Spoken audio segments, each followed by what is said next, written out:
With the end of My Hero Academia Season 4 having just wrapped up in the last couple months, I'd like to take a moment to discuss the top 10 most powerful My Hero Academia characters from UA. Now this is anime based, so ignore everything you've read in the manga so far.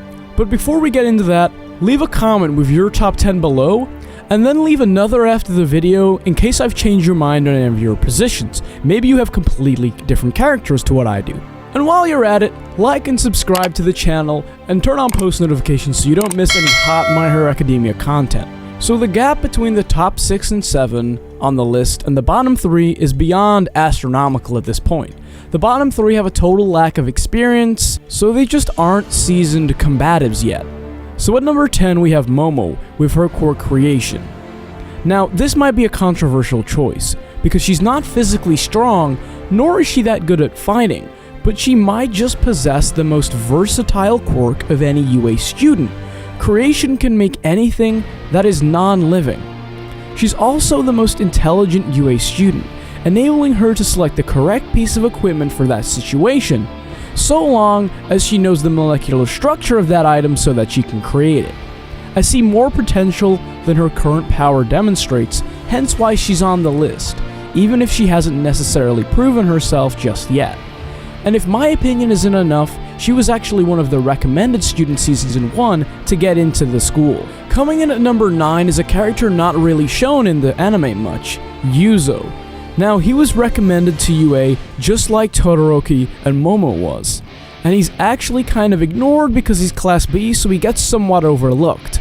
But he's an incredibly intelligent character, analyzing his teammates' weaknesses and discovering enemy exploit potentials, as seen in the joint training arc, as he noticed Todoroki's attacks regularly start with ice. Now I'm placing a lot of his power potential based on the fact that he was recommended, and that's because higher-ups who know more about quirks than me and capabilities believe he's valuable, but without much more to go on, he has to be towards the bottom of this list. So coming up at number 9 we have HITOSHI SHINSO. His quirk brainwashing is straight up OP. I don't need to explain to you what brainwashing does, and he can affect multiple people at the same time. He's incredibly cunning, and once you're brainwashed, there's nothing you can really do to stop him. But his combative skill is particularly low, and he is very physically weak, thus putting him only at number 8. Now we get to the more interesting and powerful characters. At the bottom of this list, I have KIRISHIMA, aka Red Riot.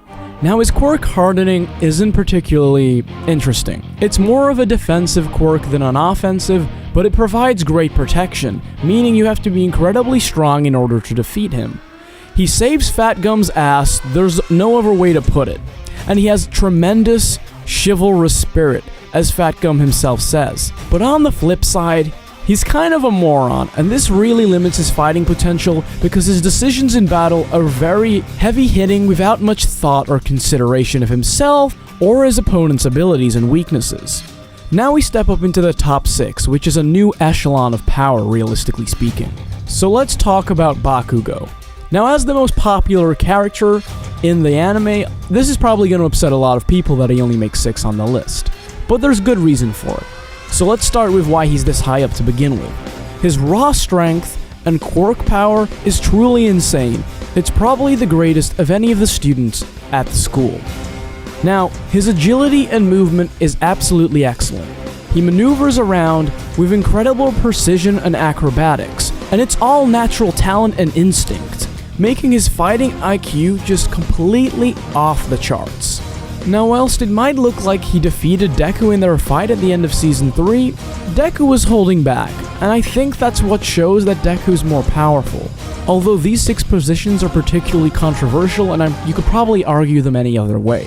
Coming in at number 5, we have NAJIRE HADO, who is one of the top 3 students at UA, both recognized by the students and the teachers. We haven't really seen her in action, but just on status alone, that's enough to put her in the top 5. But I'm not willing to go any higher until I see what she's made of. Ranking the top 4 was probably the most difficult task for this video. There's a lot of demonstrations of these characters being powerful, being stronger than each other, being weaker than each other, etc. So coming at number 4, which is going to trigger a lot of hardcore fans I've put Deku. Now, putting him so high up the list is a no-brainer. In terms of raw strength, he's probably the most powerful, given one for all. But he's not very tactical, and I think this is very limiting in fighting situations. And his quirk itself is still too limited in the downsides, damaging his own body. The only reason he was able to overcome Overhaul during that arc was because Eri was refreshing his quirk effectively to an earlier setting, so he was recovering after every strike, overextending his own potential. But this is a great demonstration of Deku's motivation and determination and his potential for future growth, which is why he's so high up the list. Now ranking slightly above Deku at number 3 is Todoroki. And why? It's because he's incredibly intelligent, the second most intelligent student at UA behind Momo, and this really aids him in battle. Not to mention he was a recommended student for the school, exemplifying his overwhelming potential for growth. Todoroki is one of the only dual quirk wielders, and this presents tremendous advantage. You have two different types of quirk to combat when fighting him, and the downside of one quirk is actually neutralized by the other. As he begins to overheat, he can cool himself off with the ice, and if he freezes over too much on the ice side, he can heat that up with some fire. And he's repeatedly demonstrated that he's the most competent person in Class A, whether it's at the sports festival or during the Stain fight. Unfortunately, we haven't seen any more recent combats from Todoroki, so it's hard to put him any higher, and it's debatable whether he's more powerful than Deku or Bakugo or not, but I'm gonna give him the benefit of the doubt here. Coming in at number 2, we have Tamaki, aka Sun Eater, with his quirk Manifest. Or why is he number 2 and not number 3?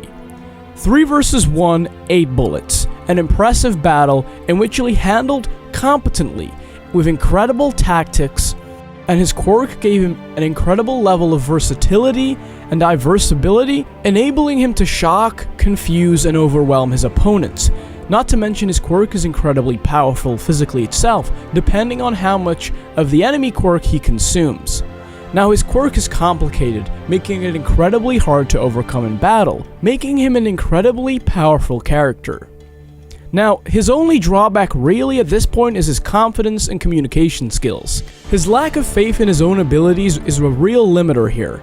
However, I think in recent times we've really seen him come to terms with his capability and that he's pushing this forward so that in the future he'll have almost no limitation on his power levels. Now, LAMILLION, who I haven't mentioned on this list yet, actually claims that Tamaki is more powerful than him and almost certainly the most powerful student at UA. However, LAMILLION's a really nice and upbeat character, and I think he's just trying to boost morale here. I'm not convinced that he truly believes it. Speaking of LAMILLION though, he comes in at number 1. And why? First off, the mastery of his quirk. The level of timing that it takes in order to punch through someone's hand, phasing through them, but then connecting with their face mid-battle at an incredibly high speed is phenomenal. And his execution of this is flawless, where clearly years and years of dedication have gone into mastering this quirk. And considering what his quirk is, it's hard to even make contact with him, so if he's not protecting anyone, he could just let all of his enemies' punches, attacks phase through him, and you can't do any damage to him. As seen in his fight with Overhaul, his tenacity and raw strength is incredible. Even when he loses his quirk, he's able to fight Overhaul to a convincing degree. It doesn't matter that he loses, just the fact that as a quirkless, normal teenager, he's fighting, taking serious life-threatening blows, and he's still going. Not to mention, he's the top UA student, recognized by both Night Eye, the teachers, and the students, and Night Eye himself believes he should be the true one-for-all candidate. I just don't think there's any proof from any of the other characters that they are more powerful than him. Maybe Deku is physically more powerful on occasion, but it completely obliterates his body, making him a disadvantage there. And as I said already for Sun Eater, I think he was just being generous and trying to boost his ego. He's not actually more powerful than LAMILLION. But that's my top 10. What do you think of it? Have I missed someone out? Is the order wrong? Is it completely wrong? Am I stupid? Do I need to go back and watch the entire anime again? Let me know in the comments down below. Drop your top 10 list. And if you haven't already, like the video, subscribe, and turn on post notifications. And I'll see you all again next week.